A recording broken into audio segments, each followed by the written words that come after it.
All right, here's how to solve any sort of dispute in typology where people are arguing about what a person's type is. Here's step number one. Two parties, each is forced to take a piece of paper and write down observations about the person in question, the person being typed.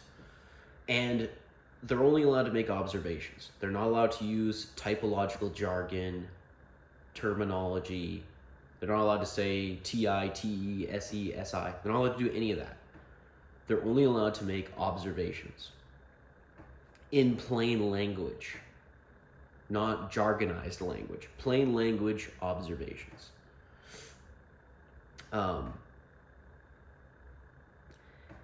then, when they're done making a long list of observations, the two parties get to share notes and see, do we at least agree on an observational level what we're seeing from the person being typed? If the answer is yes, but they disagree on the, what we'll call the type label, what that means is that they totally agree on what is being seen from the person, what's actually happening, but they're using different systems.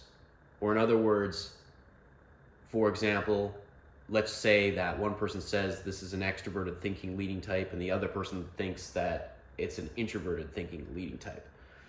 What that means is that they're both making the same observations about the person, but in terms of the semantics, one system categorizes those observations as extroverted thinking, and the other system categorizes the phenomenon as introverted thinking. So it's purely a semantic difference, and that they're not actually disagreeing on what is actually being observed. It's just being categorized. It's being named differently by their respective systems. This is like most disputes in typology. This is what's happening. And people don't get it, that it's purely a semantic difference. Yeah.